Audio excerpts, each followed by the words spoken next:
வணக்கம் நண்பர்களே. Weight loss ஜர்னிக்குள்ளே வந்து 54வது நாள். நேத்தைக்கு காலையில் எம்டி ஸ்டமக்கில் வழக்கம் போல் கொஞ்சம் வெந்தயமும் வார்ம் வாட்டரும் போட்டு தண்ணி குடித்தாச்சு. நேற்றுக்கு இங்கே எல்லாருக்கும் லீவ் அப்படிங்கிறதுனால சாப்பிட்றதுக்கு கொஞ்சம் லேட் ஆச்சு. அதனால் நான் வந்து கொஞ்சம் சுக்கு மல்லியும் வறுத்த நிலக்கடலை ஒரு கைப்பிடி அளவும் எடுத்து ஃபஸ்ட்டே கொஞ்சம் குடிச்சிட்டேன்.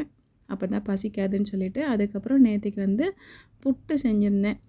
பச்சை பயிறு வேக வச்சுட்டு புட்டு தான் ரெடி பண்ணியிருந்தேன். போன தடவை செஞ்சப்போ குட்டீஸ்லாம் இன்னும் நிறையா வேணும்னு டே ஃபுல்லாக புட்டையே சாப்பிட்டுட்டு இருந்தாங்கன்னு சொல்லி நம்பி இந்த தடவை கொஞ்சம் குவான்டிட்டி அதிகமாக செஞ்சேன். ஆனால் குழந்தைங்கள நம்பி எதையும் செய்ய முடியாது இல்லையா? அதுபோல் காலையிலே நம்ம சாப்பிட்டதுக்கப்புறம் நிறைய மிச்சம் இருந்தது. போன தடவை மாதிரி சாப்பிடுவாங்கன்னு நம்பினேன், ஆனால் சாப்பிடலை. ஸோ மதியானம் லஞ்சுக்கும் நான் புட்டு தான் சாப்பிட்டேன். சாப்பிட்டு காலி பண்ணி முடித்தேன். அதுக்கப்புறம் வந்து ஒரு கப்பு மாதுளம்பழம் ஜூஸு. டின்னருக்கு வந்து என்னென்னா கொஞ்சம் வெள்ளரி பிஞ்சு ஒரு 4-5 வெள்ளரி பிஞ்சு கட் பண்ணி வச்சுருக்கேன். அதுக்கப்புறம் ஸ்வீட் கார்ன் வந்து ஆவியில் வேக வச்சுட்டு அதை நல்லா உதிர்த்துட்டு அதில் சால்ட்டு, பெப்பர், பட்டர் 3ம் போட்டு நல்லா மிக்ஸ் பண்ணி எடுத்துட்டோன்னா செம்ம டேஸ்ட்டாக இருக்கும். எனக்கு ரொம்ப பிடிக்கும். இதுதான் வந்து டின்னராக சாப்பிட்டேன். அப்புறம் கரும்பு கிடந்துச்சு. நேற்று 2 நாளைக்கு முன்னாடி லூலு போனப்போ தான் வாங்கிட்டு வந்தோம். இந்த ஒரு பீஸ் தான் நல்ல பீஸாக இருந்துச்சு. சரின்னு சொல்லி எடுத்துகிட்டு வந்தோம்.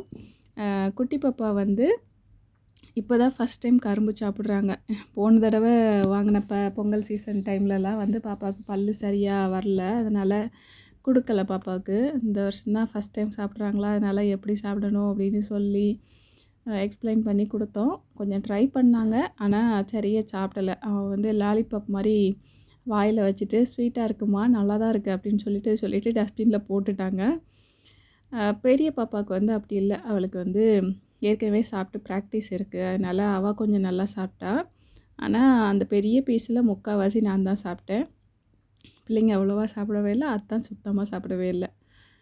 அதுக்கப்புறம் அந்த பொம்மையை பாருங்கள் எப்படி பண்ணியிருக்கு எங்கள் பாப்பா.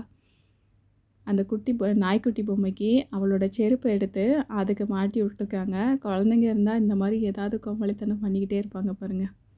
அவளோட செருப்பை அந்த நாய்க்குட்டிக்கு போட்டு விட்ருக்காங்க. அப்படியே பால்கனியில் உட்காந்து எல்லோரும் பேசிக்கிட்டே கரும்பை சாப்பிட்டு முடிச்சாச்சு. அதுக்கப்புறம் நேற்றைக்கு வந்து நான் எவ்வளோ வாக்கிங் போயிருக்கேன் அப்படின்னு சொல்லிட்டு பார்க்கலாம். நேற்றைக்கு 19ஆம் தேதியா 10,000 ஸ்டெப்ஸ் மினிமம் நடக்கணும்னு சொல்லி கோல் செட் பண்ணி நடந்துகிட்டே வரேன்னா, நேற்றும் அதை வந்து சூப்பராக நடந்து முடிச்சிட்டேன். இந்த வாரத்தில் 4 நாள் தொடர்ந்து நடந்துகிட்டே வரேன். திங்கக்கிழமை மட்டும்தான் நடக்கலை. அதையும் நோட் பண்ணியாச்சு. ஒரு நாளைக்கு மினிமம் 10,000 ஸ்டெப்ஸ் நடக்கணும். ஒரு வேளையாவது சமைக்காத ஃபுட்டு சாப்பிடணும். அதுக்கப்புறம் ஒயிட் சுகர் வந்து எடுக்கவே கூடாது. டின்னருக்கு வந்து 6 மணிக்கு முன்னாடி சாப்பிட்றணும் அப்படிங்கிறது தான்.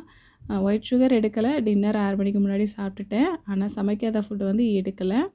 இன்றைக்கி காலையில் வெயிட் செக் பண்ணி பார்க்கும்போது 62.70. இது நேற்றைய வெயிட்டை விட 1/2 கிலோ கூட. ஜனவரி 1ஆம் தேதி 63.70. 20 நாள் கழித்து 62.70 வந்திருக்கு. அதையும் கேலண்டரில் நோட் பண்ணி வச்சாச்சு. நாளைக்கு இன்னொரு வீடியோவில் பார்க்கலாம். நன்றி.